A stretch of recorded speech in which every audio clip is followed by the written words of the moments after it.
Welcome to First Funders. We have Atlee Clark here today, who is an angel and also the founder of Backbone Angels. And what I thought I would do is start and share about how we both know each other. Yeah. I think it was 2010, though it feels like it might have even been earlier than that. And you were being interviewed for a role at a very important organization called the C100.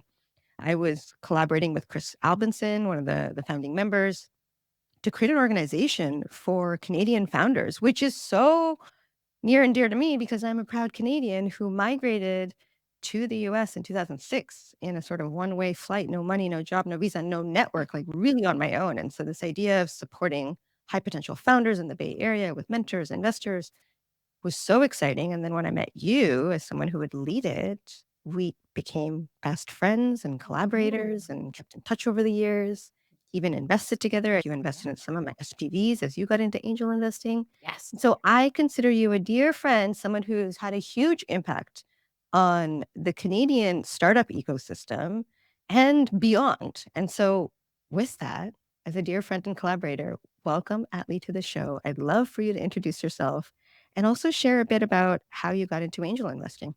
Yeah, absolutely. I'm so flattered that you asked me. Just two Canadians sitting on a podcast thanking each other. It's great. It's very on brand.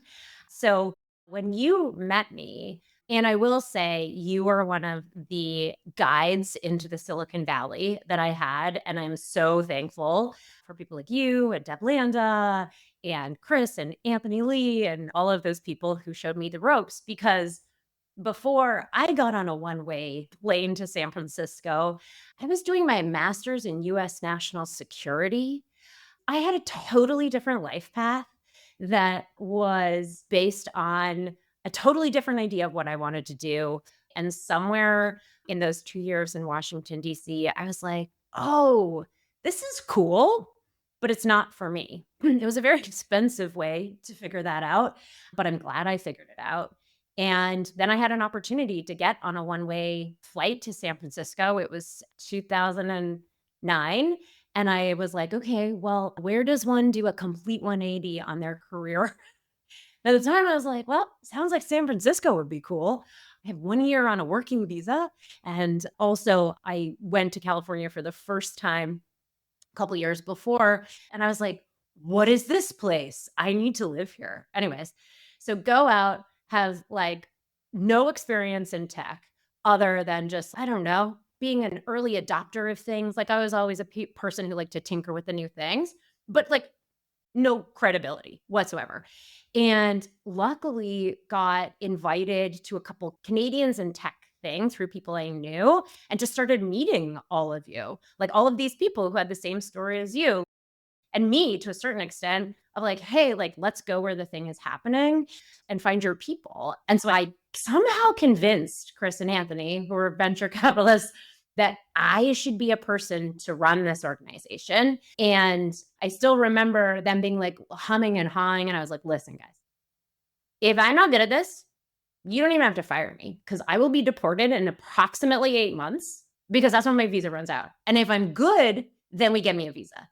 And they were like, oh, this sounds like they're good venture capitalists. They'll take a little risk. And so, yeah, I joined, I opened the bank account and there was less money in the bank account than I think like 4 months of what my negotiated salary was, which was really low because I was just excited to stay. And yeah, and then I just hustled it and I got to learn so much from so many amazing people, VCs, operators, community folks, founders. And it was such an incredible experience. And I just got like an MBA in the Silicon Valley in 4 years without having to go to business school. So it was great. I remember that. And I remember mostly your openness, your quick learning, your passion, and just your authenticity in all of this, right? Like you knew what you knew and you knew what you didn't know. And you're like, I just did some time in DC and I don't know what this means, but I love it here. And you made it happen. You had a huge impact. You really ran the ship like a startup. Well, and it's so funny because only in hindsight did I realize that's actually what I did. Like, I hadn't read all the books, I wasn't listening to the podcasts. And then I look back on it and I was like, oh, okay, we don't have enough money. Okay, well, I guess I got to go raise money. I'll figure that out. It was 2009, 2010. So I was like, okay, I got to figure out this social, mobile, local situation and like figure that out quick. And everyone was so generous with their time. And when I think about angel investing, it's like one of the core reasons I went into it because I missed that open, collaborative sharing thing that happens, I think, uniquely in the Silicon Valley, and it's just so fun to be a part of, and it's just such an energy filler. The other thing, though, that I will say that was to my benefit is I didn't care about who anybody was because I didn't know them. So I had no problem, like, picking up the phone. Like, at the time, the CFO of Google was Canadian. I'm like, "Yeah, sure, I'll call that guy, whatever." Because I had no concept. I would call or walk up to people at events, like big investors and big executives, and I was like, "Yeah, whatever. Nobody in DC knows who they are, so who the hell cares?" And I think it was a superpower for a little while because I was just willing to do it, and then you were in an environment that was open to it, so it was pretty fun.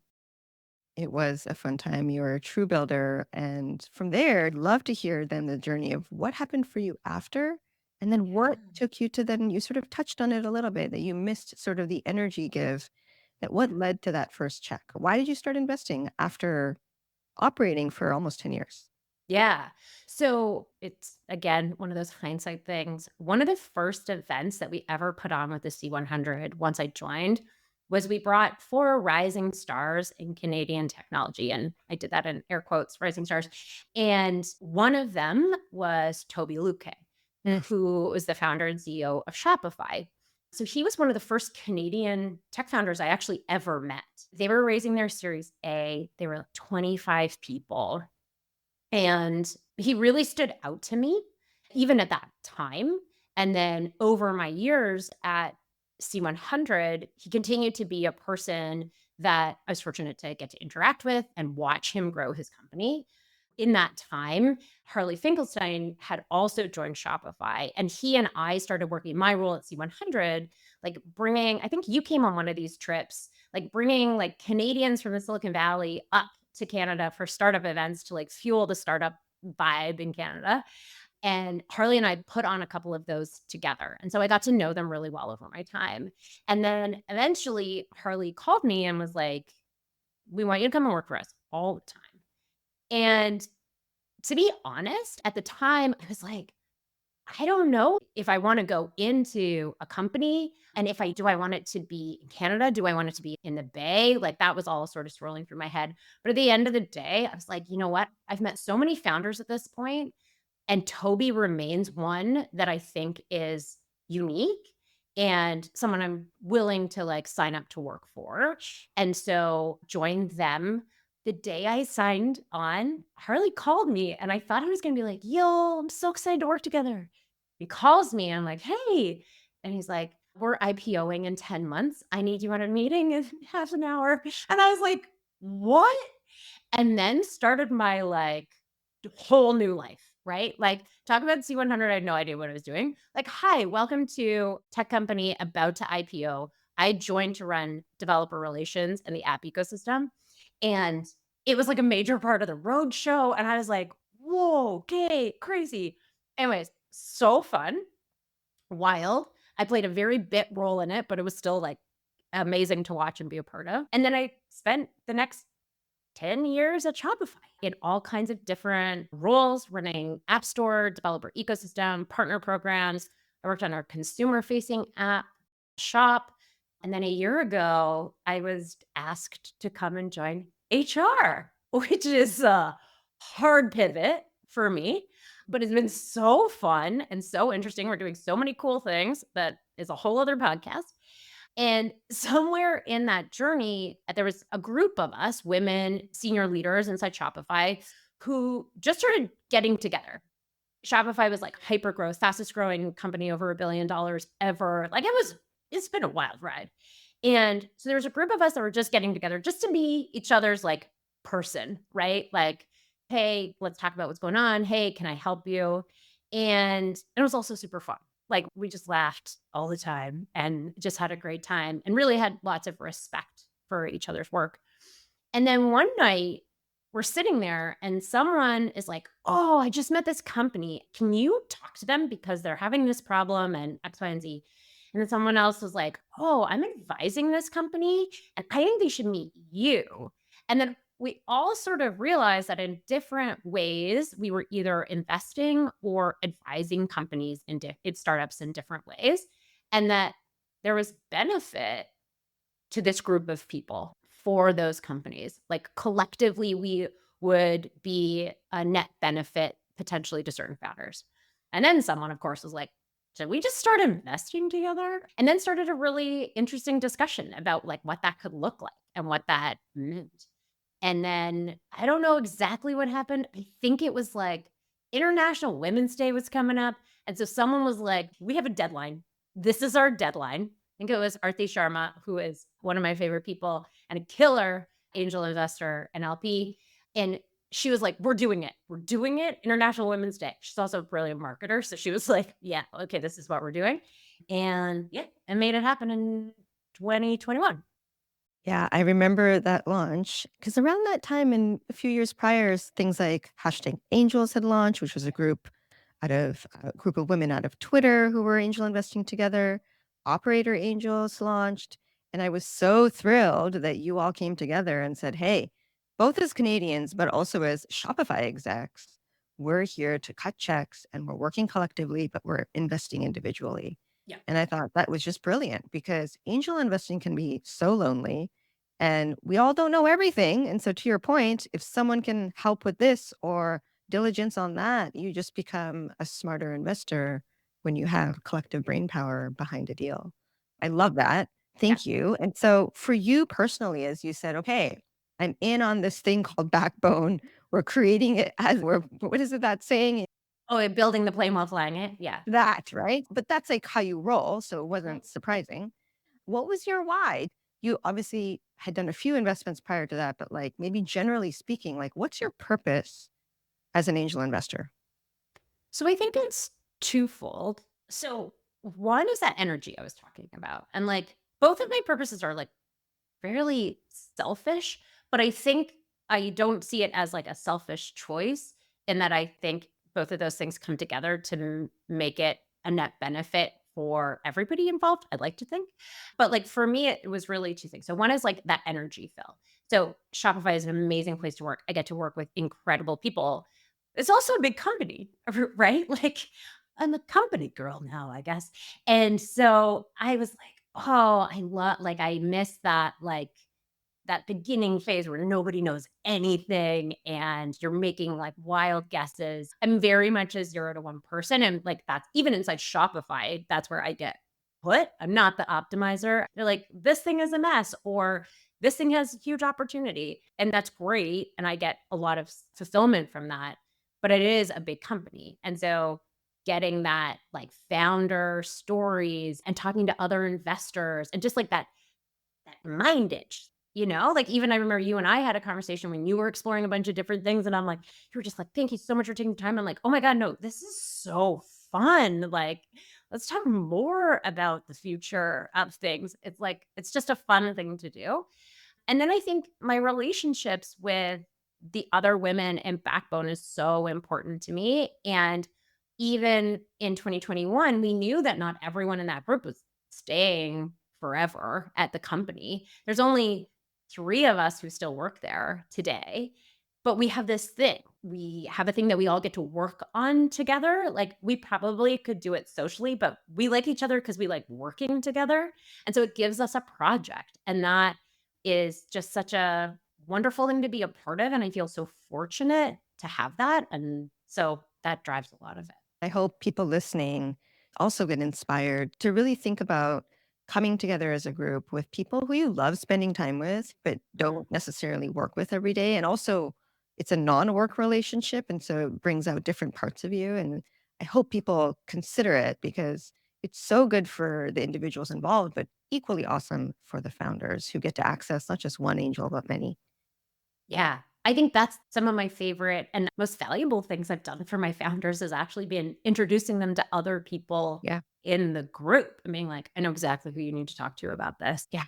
No, true network, true ecosystem is really a powerful force for founders. It really creates the momentum, shortcuts all sorts of conversations and time, gives you access to wisdom and money and talent. So, yes to building that kind of back and forth and left and right and up and down connection points.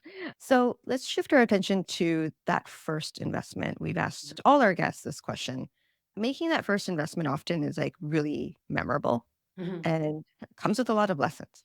So, can Yeah. you rewind the clock and tell us about a story where you made your first investment? What did you learn? If you can share the details about what it was and what happened to it, that would be great. Yeah.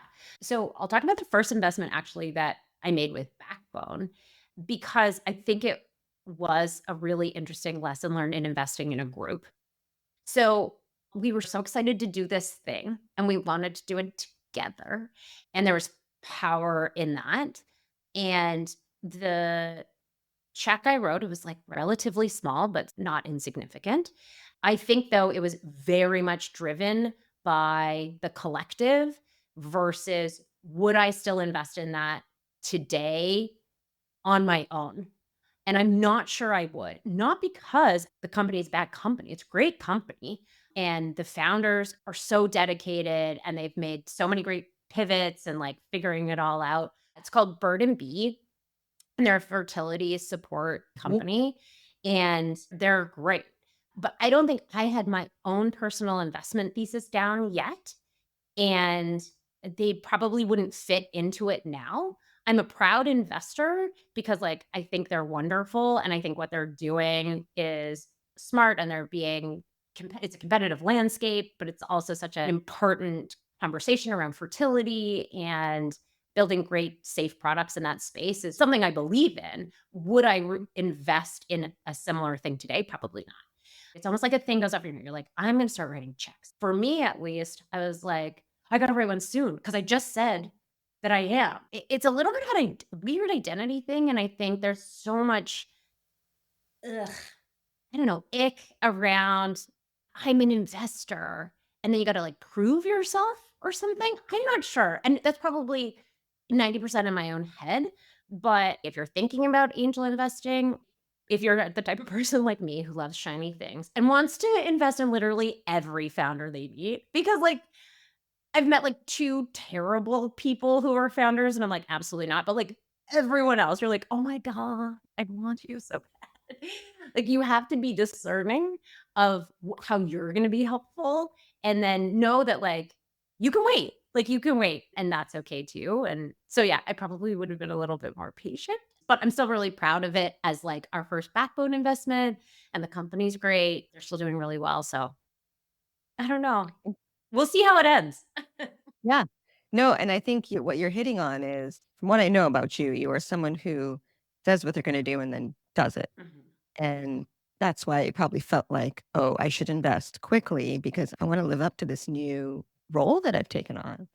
And I think when you think about investing, patience, discernment, like you said, are actually the key parts of the role, right? Is this the best deal that I've seen all month, all year?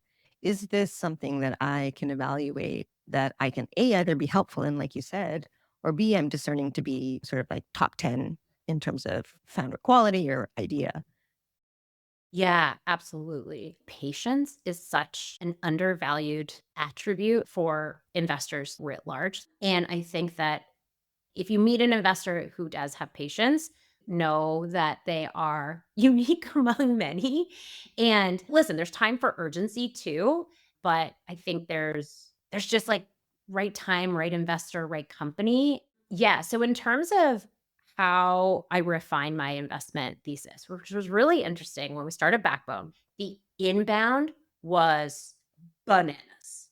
It was unmanageable, and we weren't a fund. We didn't employ other people. We were people with full-time jobs at companies. Like, you know what I mean? Like, it was like, "Whoa." And I think that very quickly, we had to figure out how to evaluate and how to say yes and no, but, like, as quickly as possible. And through that, we really started to see, oh, like, we're really interested in different kinds of things. And one of the first things I made a very clear line on was a lot of people say that they invest to learn. And I love that. Like I'm all for learning, but I also felt like I was in a part of my life and still am. I have 2 young kids. I have my own startup. I have a job, like all these things. I was like, "Oh, I'm not here to learn. I am here to invest in things that I want to see in the world from my particular point of view." And I have 3 points of view of which I look at companies, like who I am. So 1, I invest in things that address challenges for parents. I am one. Invest in challenges I see as a small business owner, because I am one. And then invest in challenges I see as being a senior leader inside a large tech company. Okay, great. But not like software building tools, but that space. So then being like, okay, because I wanted to be able to quickly discern whether I was in or out. And if it wasn't tickling one of those things, it wasn't in terms of who, angel investing is not rocket science. I'm not really trying to take this space thing too far, but I don't think it is. Like, it's a big guess. I think sometimes angels trick themselves into believing they're VCs, and VCs are very different. First of all, it's not your money. Most of it's not your money. Second of all, you usually have like a full organization that's like research and networks of experts that are helping you making these decisions. Angel is like, I think so. And I really try to approach it that way. I'm like, I don't take myself too seriously. Because I just don't think you should. And so when it comes to who I invest in, I'm like, okay, do I believe this problem has the potential to be a large player in their market and make a lot of money? If yes, does the person who is telling me that they can do this, do I think they have an above average chance of doing that thing that they say they're going to do? If yes, then okay, let's get into it and let me get to know you a little bit better and make me feel confident that, yeah, you do have that above average chance of making that thing happen. Wow. So it sounds like that first investment in a space that really you wouldn't be an active customer in, Mm-mm. you don't feel that pain, tipped off this whole process of you really getting clear on where you want to invest and how. Some people do say only for learning, right? And then they go off into spaces, no pun intended, that they don't really know, but that's the joy for them, right? That's the purpose is to learn. And in this case, you're like, hey, I just want to invest in spaces I know because I am the customer. I am a parent. I am a small business owner, which you should definitely share the story about that in a second. Uh, and 3, I am a corporate executive. And if you take all those 3 customers, that's a lot of different companies. And then secondly, evaluating the founder. I love that. I love that as a lesson. Now, let's now think about, you were saying, hey, I haven't met a lot of bad founders, but investing in general isn't all easy. So I'd love to hear about what we call the worst investment or just a really standout challenging moment with an investment that you made. And what lessons did you learn from that? Yeah. So I think I have sort of 2 half answers, if that's okay. Am I allowed? Okay, great. So the first is actually like an almost investment that I'm glad I didn't make. And I'd love to attribute it to some sort of like epiphany or some sort of insight that I had, but it was like dumb luck. And I think it actually reinforced the patience thing. So I don't think I'd come to that realization fully yet, but then this sort of forced me to be patient. So basically, it was like, okay, yeah, I think I'm in. It was weird because Backbone, we invest in women led companies. So there's like, we have a little bit of a guideline in terms of like how, like what roles women play in the company. Most of them are the founders, but in some cases, it's been like a mix. And there's a situation where it was the founder was a guy, and then instead of showing up to the meeting, he just sent the women on his team. And that was sort of it. But the way that it was conveyed was a little bit like he didn't have time for it. And anyways, it was just like it was weird, but it was still like, no, we should go forward. And then basically like I just like missed all the things that I was supposed to do and fill out, which is terrible, but it was like family reason. So it passed by. And I just was like, I never responded to the email that said, yes, I'm in. Like I got sent all the docs. They weren't in my name, but I got sent the docs and I was supposed to reply with like, yes, this amount. But I never did that. So it passed me by. And that has been a really difficult investment. And I'm like, oh, I feel like had I had the patience, had I listened to myself better and just been like, wait, hold on. Are you sure? I would have made a better decision. I accidentally made a good decision. And so I think it's like patience plus listening to yourself. And like if something's off, like it's probably just off. And it might just be off for you. Like it might be on for somebody else, and that's fine. But just listening to that, I think is really important. I think the other half answer that I'm going to give you is more about a mistake that we made in Backbone and how we organized ourselves. And I think one of the mistakes that we made was in this not realizing that we needed to talk about money earlier. So when you're friends with people, even if you work with them, like talking about money, and because this is angel investing, this is your personal money, can be kind of weird sometimes. And so we waited way too long to have very honest conversations about literal amounts of money. And what that did was it created this like imbalance in terms of how people were participating and then how that was either perceived or how we navigated that. We always operate in super high trust, but it was like almost the zone that we can go to. And to the point that it was like, okay, wait, there's some people who clearly want to invest a lot of money and some people who don't, some people who can put in a lot of time, some people who can't. And so it wasn't bad, but it got to a point where we were like, okay, wait, I think we need to talk about money.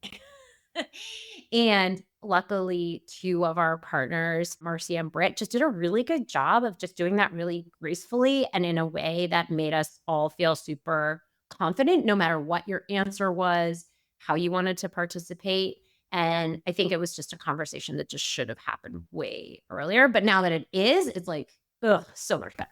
I love it. That's such a good lesson for people who are thinking about creating an investing angel collective, that angel investing isn't just about money, it's also about time and getting clear on people's sort of comfort level with offering both or just one and the levels within it. And so I love that as a lesson for those of you thinking about starting an angel collective. And on the first point where you kind of missed the investment, oops, I actually think that's a wonderful lesson for people to pay attention to, because Mhm. I've learned over time that if I meet a team and learn about a company and I'm not pulled towards it and really like finding myself wanting to know more or following up really quickly, like those sort of like unconscious behaviors are actually unconscious insights.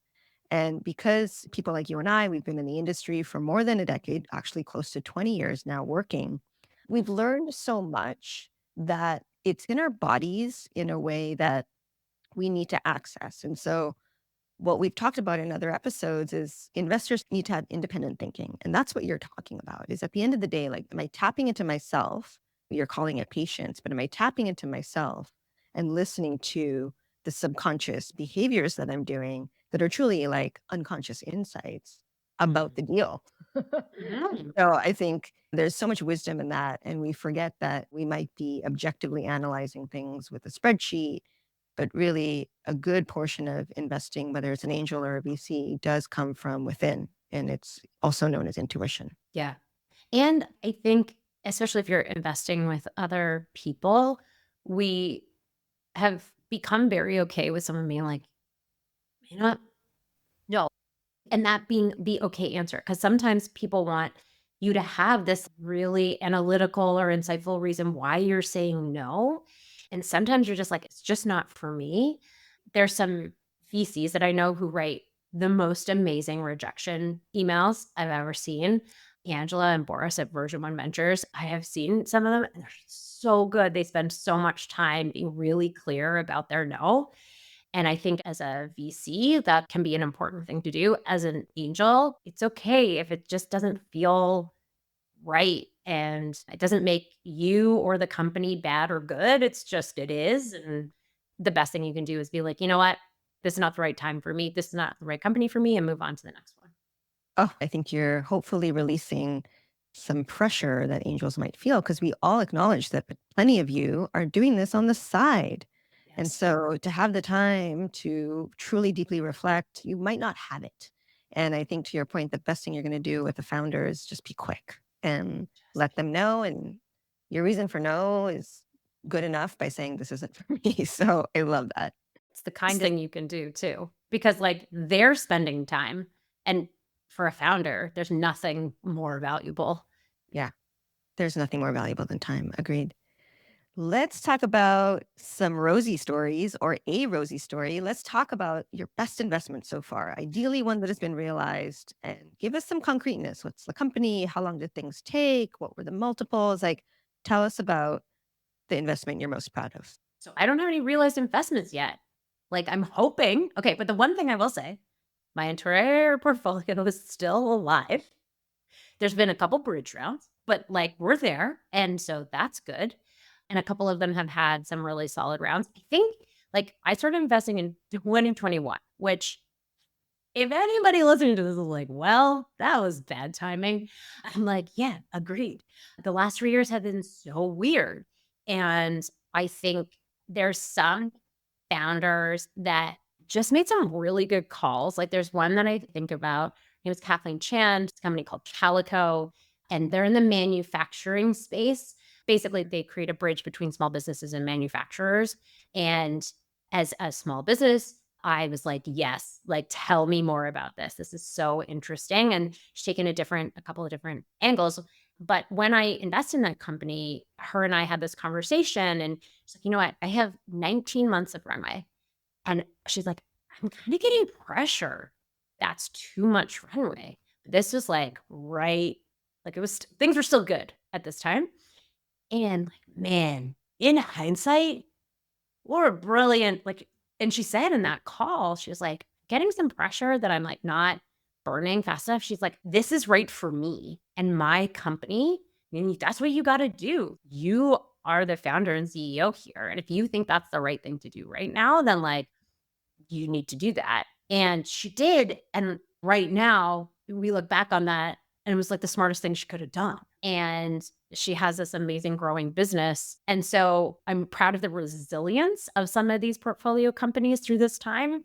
I think of another company I invested in, MIrza, and the founder there, Sierra. She's amazing. And they provide employer funded childcare to help close the employment gap for women and caregivers in the workplace. And they sell into like large companies that have huge workforces. She had all this traction, and then everybody's like, well, now it's a different time, and I'm not sure that this is the right thing. But her and her co founder just made really good decisions and invested in relationships with the right people at really big Fortune 500 companies and just stayed really focused during that time. They didn't freak out. And I think that resilience is the thing that will it lead to the ultimate return? I have no idea. But it's all about like when the chips are down, right? Like, how do founders react when the chips are down? How do investors act when the chips are down? But I just have like faith in them. I love that. I mean, that's all we can have because the startup journey is full of uncertainty. And so having faith in these founders gives you the sense that, hey, I'm really excited for them. Yeah. And with that, Yeah. let's talk a bit about like today. Here we are at Shopify running the show and talent, a new role to some degree. Yeah. You also are running a startup on the side, but you're still investing. Mhm. So maybe let's just like talk a bit about today. Like, what are your check sizes? How many deals per year? You did reference to the areas you're excited about. Are there any others? Just sort of for founders to know what to come to you for and what to expect if they want to invest with you and Backbone. Yeah. Okay. So I'll start with Backbone and then it'll lead to me. So at Backbone, we do invest as individuals, but we look at deals as a group. We have done a couple SPVs, but like ended up being way more paperwork than it was worth. And so when a deal comes in to one of us, we evaluate it, then we share it with the group, and then we get thumbs up, thumbs down on anyone who wants to do a call. Our deal is like, you only do one call with us. We don't like, we're angel investors. We want to make this easy and quick while still giving the space and time to fully understand what you're doing and giving you the chance to talk about what the opportunity is, but not having to do individual calls with all of us. So the person who brings it in gets like thumbs up, thumbs down from everyone. If there's a couple thumbs up, then we go and do a call. And then after that call, it's like, okay, does anybody want in? Any follow up, whatever? And then we write checks individually. For me, I write checks usually somewhere between 10 to 20 $1,000. I like being in early. I typically am like just a first round check. I have done 2 follow-ons, but those were sort of in really specific circumstances. For me, it's like friends and family round, early seed round, just being that first, like, get it off the ground kind of check. Is there a valuation band that you prefer? No. This is where it's a true angel round. I'm like, yeah, let's kind of talk about it, but it also is like internet math. I don't know. I'm like, yeah, we could go on Reddit and figure it out. But like, hey, do you have a great idea? Do I want to see this thing in the world? Do I think you have above average chance of doing it? Then I'll give you like $10,000 to pay for an engineer for a couple months. Like, cool. Like, that's sort of how I think about it. Now, if we're talking about there are VCs involved and like it's a real seed round, well, then it's a little bit different. But like, I'm this like typically one of the smaller checks on the cap table. So you got to like decide what you're going to fight for. And I love seeing a discount. It's always nice just in case I like decide that I want to. So it's a little bit more that like basic Yeah. entry. In a given year, I'll do somewhere between 2 and 4, depending on what comes across my desk. And I also like to keep the size of the portfolio manageable because I love investor emails. I read them. That is the fun part for me. The company building part is the fun part for me. And that's what I feel like is my price of admission is like to write you a check. Then I get to know on a, I don't know, monthly or bi-monthly basis, like what's going on. And that's the fun part. And I don't want to get to a point where I'm like, oh, wait, I have no idea what's happening. There's too many. So it's also about just like how big that is overall. So to date, how many active investments in your portfolio? Oh, I was supposed to count before we talked. I think 10. Great. For a founder to have someone like you with both the scaling of startup experience, but also sort of that trusted advisor experience that you and I uniquely have is truly special. And so, again, to the founders listening, you'd be lucky to have Atlee on your cap table. A couple more questions. So, you're no longer here in the Bay. You and I are not going to dinner at Dosa, rest in peace, and running into founders, right? Like we were in the mix and you're not here anymore. So tell me about how you're sourcing your deals right now. So I think the Canadian tech and startup landscape is like a very interesting thing. And it's relatively small because there's only so many VCs, so many angels, so many founders. But the Bay Area isn't that big either. Like everybody also knows each other. So a lot of it comes through like direct connections. And to be clear, most of my companies are actually US based companies, not Canadian companies. But I love investing in Canadian companies too. So on the Canadian front, it usually comes through a network. There's like a big Shopify angel like signal. I probably shouldn't say that, but that's true. And so we share deals there all the time and just people that I know in the Canadian tech scene. It's also interesting, and you probably get this too. I have a lot of friends aren't in tech, and within their networks, they're like, oh, yeah, my friend is building an app. They should talk to you. Sometimes that's good. Sometimes that's really bad. It depends. But I've had some surprises come through there. The last check I wrote, which I'm super stoked about, is actually a former Shopify colleague. I actually hired her into Shopify and then she left because she's had this like itch for a long time. She had to start up before she joined Shopify. Anyway, she's like, I just got to go back and do it again. And she was one of those people I was like, literally, you could do anything and I'll write you a check. And so that's happening more and more. But the best ones are always for people you know. And when you send me an email and you're like, "Do you want in?" And I'm like, "Yeah." And then I still remember that last one. I was like, "Yes, I'm in." And I was like, "I'm in for 15,000." And you're like, "There's 3 left." And I was like, "I'll take it." Yes, I remember that. I remember that, and that company is doing really well. So well. Let's talk about it. Zoom, a Yeah. female-founded company that is on fire and so excited that she wanted to diversify her cap table, and we got a tremendous amount of incredible angels, you included, in their most recent round, and they're just blowing it out of the water. Like, they're animals. Yeah, so Zoom provides sort of tech-enabled electric vehicles for transportation of kids to and from school and other after-school programs.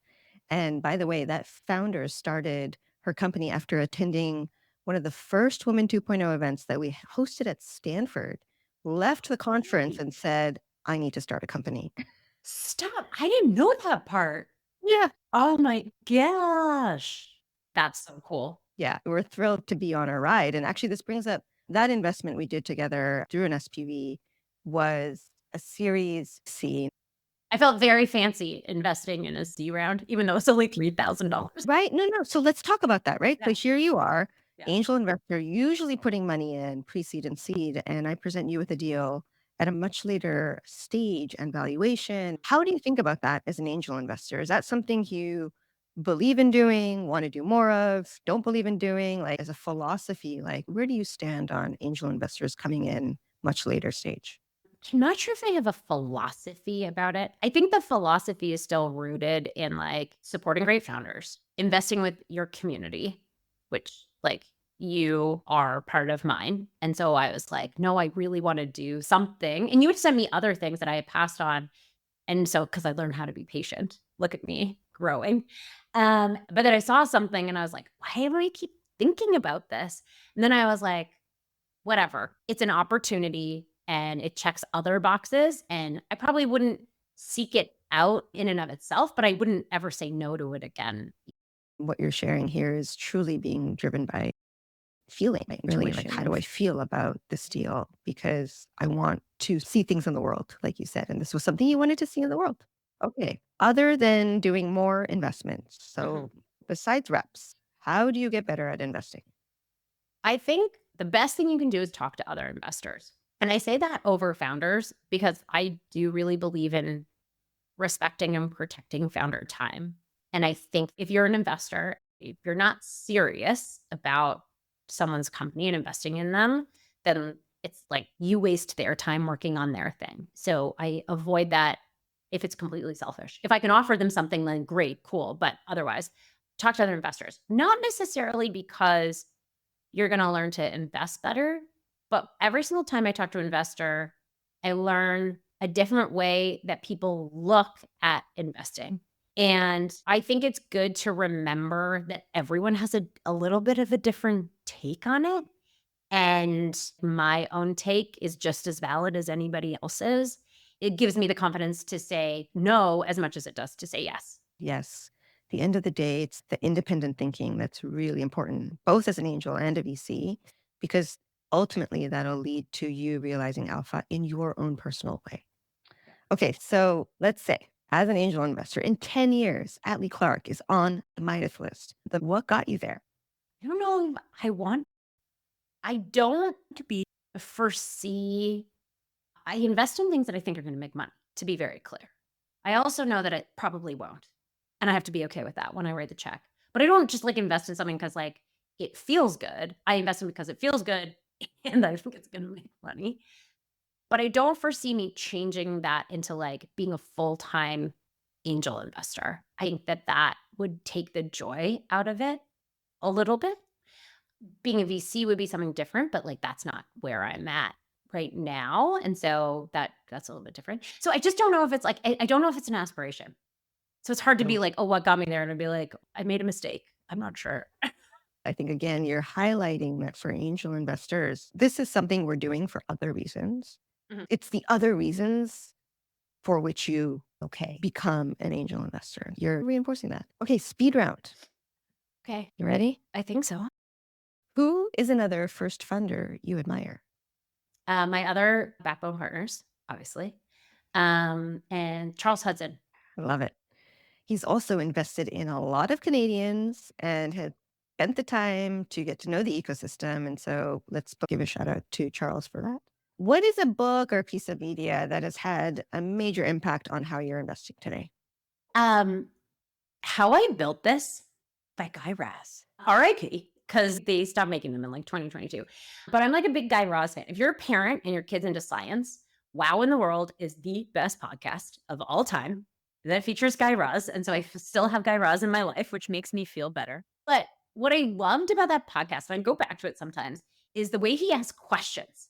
Sorry, this is not a speed answer, but I want to just tell you a little bit. Okay. So he has this phenomenal way of speaking plainly and asking questions that you're dying to ask, but you're afraid that you're going to sound stupid if you ask them. But he just asked them in this like really like kid-like curiosity. And I try to take the way he does interviews into the way that I talk to founders. Because if you can just be like, hey, I don't have to know anything about this, and I can just be curious and open. And if I don't understand it, like be like, wait, what? I think that is better for you. And it produces just like a better conversation with a founder. Oh my gosh, you're so right about that because people sometimes think that as an investor, you have to come to a meeting and know everything about the space or the company. And that is just not possible, nor is it necessary, nor is it true. And so, actually coming in and learning from the founder, being curious is good for everyone because ultimately they're going to operate from what they know anyway. And so, what you know matters less. Yeah, exactly. And you're not running the company. You're not starting the company. So don't hold yourself to some crazy standard that you have to know it. And also, like if people are using jargon that is in their area, it's okay to be like, wait, what are you talking about? Oh my gosh. And explain that to me. Oh my gosh, totally. We started investing in digital health, and some companies are selling into payers. And I really had to pause and ask the founders, like, what is this jargon you speak of with health insurance? Okay. Zoom, phone, or in-person meetings? In person. I will say the silver lining of all the COVIDs is like I Zoom with a lot more people that I don't get to see. And it's cool to just be like, yo, let's just hop on and get to see a person. I'm a body language person. And so I still really like it. I love that. Social media platform of choice. I mean, I'm an early millennial, obviously, Instagram. I love that. Early millennial. I'm an elder millennial. What's the difference between early and elder? I would be an elder millennial. I think we're the same age. I think so. I think we're elder millennials. Have Oh, you is it seen- elder? See, I'm not even cool enough to know the term. Oh my gosh. Thank you for joining us. Atlee Clark, where can people find you online? They can find me on what X, I guess we call it now, at Atlee Clark, and it's the best place to find me. LinkedIn, sort of sometimes. Before we hang up, I would love for people to know about your second side hustle, your startup. I know. So I always say that I don't invest in D2C, but I actually have invested the most in D2C because I've invested so much money in my own company, Pika, which makes kids and baby pajamas and sleepers all out of super, super soft bamboo. I started it in 2018 with my best friend and her sister.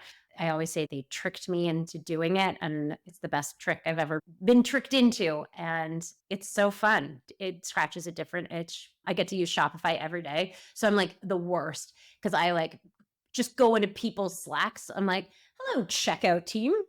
I have a question. And they're like, okay. It's gotten me really close to our product. And so I think it makes me a better employee at Shopify. And it's just cool to build things with your friends. And it's cool to build non tech. I got to be honest. The amount I've learned about fabric and sewing and the manufacturing industry is wild. And it's just fun. Thank you. This is so fun. That was such a great interview with a dear friend and fellow Canadian. And I'd love to share some takeaways from the convo. And these takeaways are coming with my angel hat on because angel investing is how I've gotten started and I still do outside of my day job. One of the first takeaways was tapping into your intuition. We've heard this time and time again. And the way Atlee articulated it was how her actions were kind of speaking louder than her mind, meaning she just happened to not take the action to make an investment. And sometimes we have to acknowledge that an action is louder than a thought, and we do things unconsciously, and that's information.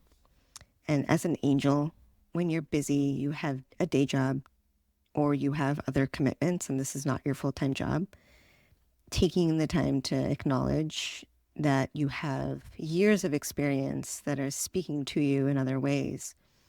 And simply listening to that is the answer. It doesn't always have to be a well thought out no with a long email of why you don't believe or want to invest. For you, it could be a no, and that is okay.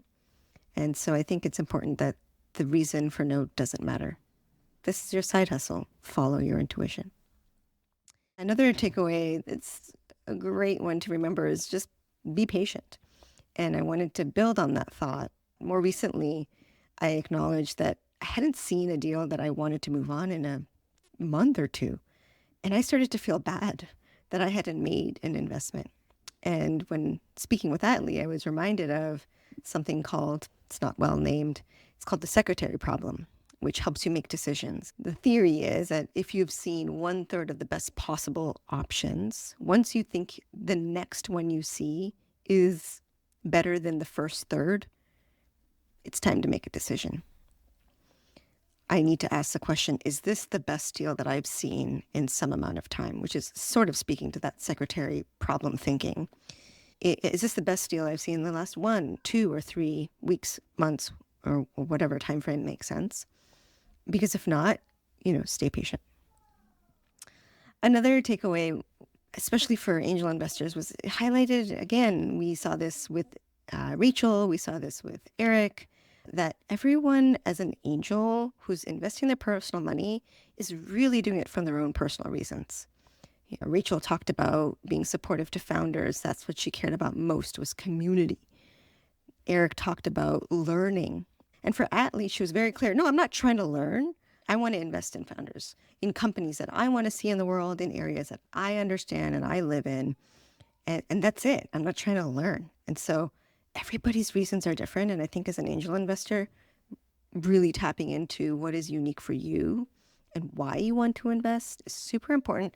And the reason I believe that's important is because it creates focus of where in the world can you invest? If you don't have a focus, anything is possible in terms of potentially investing. And so this idea of your own thesis, and a thesis in this case can be anything, right? It can be founders I know.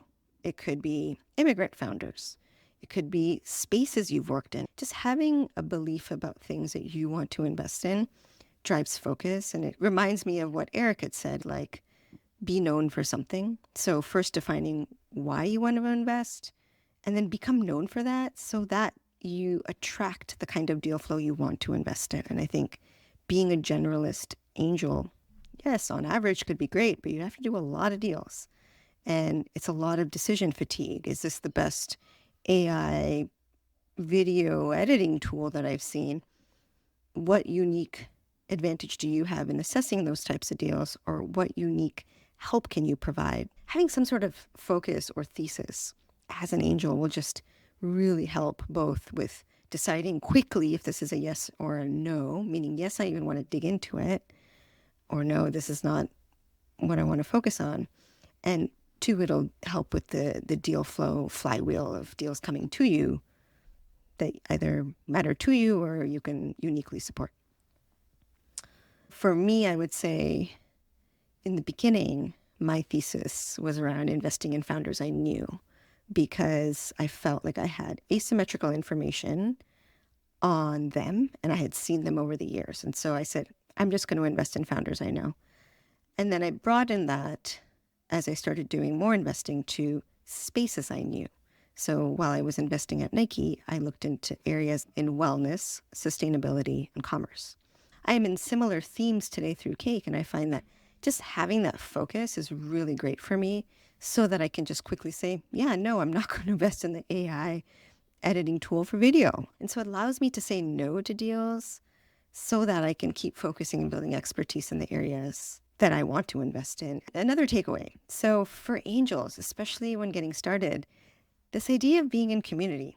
I love how Atlee talked about the founding of Backbone. It was senior women at Shopify coming together and realizing, hey, we already invest, we already advise. Let's do it in community.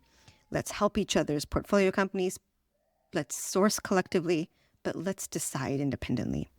And I've done that. So I might have shared this in other podcasts, but after I wrote my first initial checks, I joined a friend of mine, Sandeep Ahuja, who has an active AngelList syndicate. And he had myself and 5 other founder operator types come together. And what we did was we sourced and evaluated deals together in community, helped each other out, but we decided independently on the deals we wanted to invest in. And I just found that it accelerated my learning. Like Atlee said, it allows you to see how other people think, and you don't have to adopt it. It just gives you the permission to develop your own independent thinking, because everyone is seeing a deal differently based on their life experiences. And it just accelerates learning about not just deals, but the process of investing, standards and valuations, or things that are so nuanced that you can only learn by doing. And then when other people do them, they share a learning with you. So highly recommend the idea of building community of angels coming together as a collective. If you work at a company or your friends that want to come together and look at deals, it's just something that I think more people need to do. And there's someone we know, Brian Nichols, who does this at Angel Squad. And he's done this for his previous company at Lyft, where he brought Lyft operators together to invest in companies that were founded by Lyft alumni and the broader ecosystem. I believe that there's so much power in building micro ecosystems that help investors in their journey and equally help the founders in their journey. We talked about it, shortcuts, access to talent, to money, to learnings. The last takeaway is a reminder to stay curious, that you don't have to know it all. I especially want to give that permission to angels who do this on the side. I think in my first investments, I felt like I had to do gobs and gobs of research to determine if I really wanted to invest, when really it was all about, for me, the founder. I knew the founder, and that was my thesis at the time, right? The first few checks, my thesis was invest in people you know and see where that goes.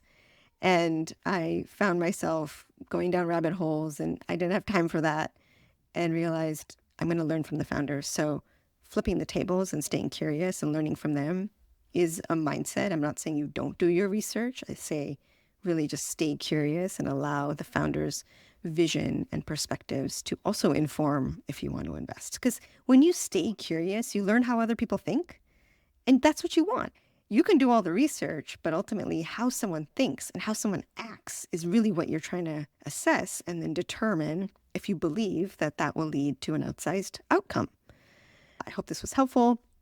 Would love your feedback. Would love to hear from you. That's all for now. Thanks for listening. We'd love your feedback and suggestions on topics and guests. You can find us on Twitter X @Shahroz and @Averani. Subscribe to our newsletter to get behind-the-scenes access, learn more about the guests, and receive the key takeaways from each episode. You can find it at firstfunderspod.com/newsletter. And don't forget to subscribe and share with your friends at firstfunderspod.com/subscribe.